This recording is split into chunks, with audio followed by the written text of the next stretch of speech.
Debbie Dingle, that's a real beauty.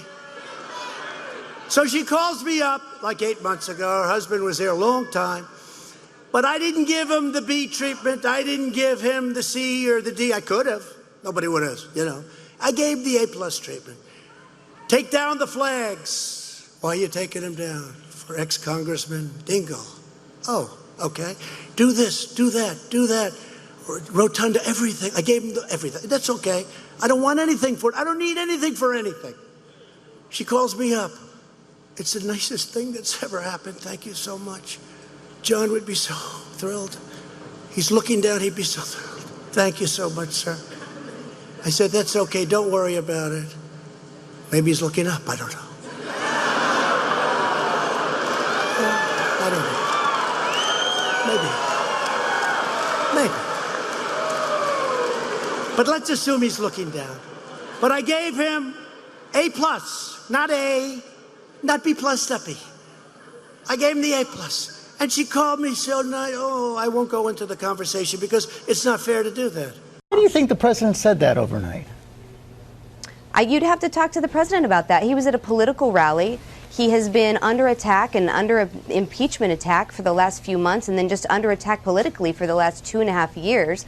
I think that, as we all know, the president is a counterpuncher. It was a very, very supportive and wild crowd, and he was just riffing on some of the things that had been happening the past few days. That kind of talk could cost him the state of Michigan. Of course, Dingle was the longest-serving member of Congress from the state of Michigan. 59 years he led. Why is that kind of a comment useful or necessary at a rally? Well, listen, your heart goes out to Congresswoman Dingle and the loss she experienced. In fact, when the late congressman passed, it was Donald Trump who reached out to the congresswoman to express his condolences. And in fact, the president has great respect for the service in World War II, for his longest serving term, obviously, in Congress, and for Congresswoman Dingle as well. It's just always an interesting situation here in D.C. No matter what the president says, people are going to parse it apart, try and tear it apart, and focus on the most negative aspects of it. When you look back and wonder what Trump was doing at the moment that he was becoming the third president in American history to get impeached, and realize that he was telling a widow that her husband, who had passed away 10 months earlier after becoming the longest serving congressman in history, was in hell, it'll all kind of make sense. That was Trump at a rally in Michigan on Wednesday night, speaking to a crowd while he was being impeached. A crowd, by the way, that simply groaned when they'd heard what he said, and that's because, aside from the obvious depravity of attacking someone who's no longer with us, John Dingle served Michigan. So I'm not exactly sure what reaction Trump was expecting, but he got exactly the one he deserved. I mean, that was a crowd of people willing to brave a Michigan winter to stand in an auditorium and listen to his stream of consciousness rant. When you lose them, you know you've gone too far. And of course, per usual, no pushback whatsoever from the We Love Our Troops party after Trump attacked the World War II veteran.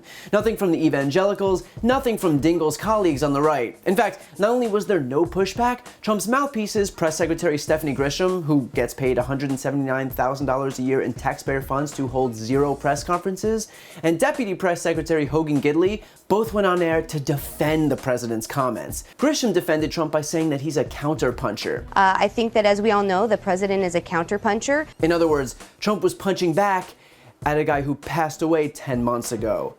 Got it. And Gidley says that no matter what Trump says, that people are going to parse it apart and focus on the most negative aspects of it. No matter what the president says, people are going to parse it apart, try and tear it apart, and focus on the most negative aspects of it. But I'm sorry, is there a positive part of Trump saying that the late John Dingle is watching from hell? Because the last thing I'd want to be accused of is being unfair, so if there is some aspect of this that's positive, by all means. Here's the thing, all Grisham or Gidley had to say was, I personally don't agree with what he said, or you're right, he got a bit ahead of himself, or God forbid, he took it too far and will apologize for his statement. But no, these people, these full-grown adults, made the conscious decision to defend a man who publicly attacked a grieving widow because she voted to hold him accountable for crimes he committed.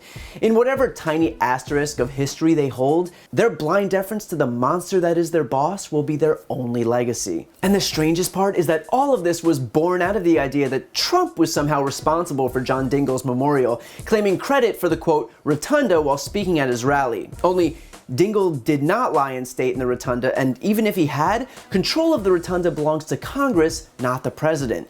But Trump's never-ending barrage of lies aside, that he even brought it up shows that he views everything as transactional. He truly actually believed that because he, allowed the flags to be lowered in the Capitol, which, let's be honest, they'd have done anyway for America's longest-serving congressman, that his wife is not only to be indebted to him, but that he cash in that debt in the form of not voting to impeach him after he extorted a foreign country. And I don't want to get ahead of myself, but I believe the word for that is a quid pro quo. But here's the thing, Congresswoman Dingell was one of 230 members who voted for impeachment. And impeachment, mind you, that was warranted. Trump not only got caught extorting Ukraine for help in the next election, he admitted to it. He even tried to get China to do the same thing. He got his attorney general to try and bury the whistleblower complaint, exposing his crimes. He hid the summary of his call on a secure server. He blocked his administration officials from responding to legally binding subpoenas and testifying to Congress. And yet he decided that the person he'd attack for voting to hold him accountable for his blatant, obvious crimes is the grieving widow, because of course. And this is how she responded. Congresswoman Debbie Dingell is joining me right now. Thank you for being here. Thank you. It's good to be with you. Look, Congresswoman, you can respond to Stephanie Grisham if you'd like, but I really do want to know, in the moment when you heard President Trump's comments, what happened in that moment? How did it feel? Look, our colleagues came together. Democrats. Well, I kind of felt kicked in the stomach. I didn't know exactly what had been said, and actually a reporter called me and asked me a question about how did I feel about the president saying my husband was probably in hell. I love John Dingell, and this is my first holiday without him. We had a love affair, and I've already been having a hard time. But I don't want to politicize anything about him. He was a great man who loved his country, who was a World War II veteran, who earned his burial at Arlington Cemetery, and believed in bringing people together. So it was a sad night, but I'm back here. I'm working for the people in my district, and that's what I'm focused on. Your response, I have to say, it really hit me straight in the gut. Because let me just read the last sentence for our viewers. You wrote to the president, "You brought me down in a way you can never imagine, and your hurtful words just made my healing much harder." People just aren't often that real or that open about their feelings. Why did you do that? Because I think sometimes people forget that we're human beings. The United States House of Representatives and the Senate are representative bodies. We're not perfect. We're human beings that go through the same experiences that the people we represent do. And it wasn't a political moment for me. It was just a really cheap shot at a man who I know who loved his country. Look, the president called me and told me he was lowering the flags, and I was very grateful. I want you to know that I didn't take that for granted, because I know what he had done to other people, and that really meant a lot. But my husband earned the honors he had gotten, and by the way, was not viewed in the rotunda.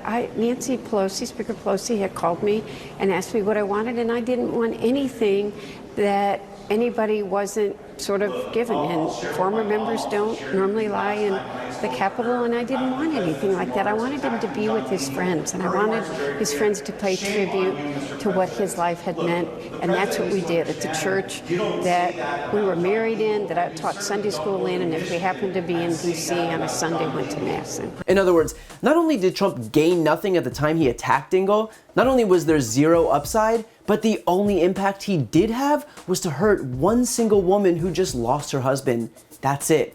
There's a human cost to Trump's behavior that we often overlook, but when you see it, you realize that the President of the United States is making the world a worse place every single day. But that won't stop him, because this is what he does. Trump attacks those who he, through his own warped worldview, views as the most vulnerable. That's why he goes after women. That's why he goes after minorities. That's why, in this case, he went after a grieving widow who cast the exact same vote as 229 of her colleagues and yet was singled out and attacked. When you need to attack those who you believe are the weakest, that doesn't make you strong or tough or powerful. It only makes you a coward.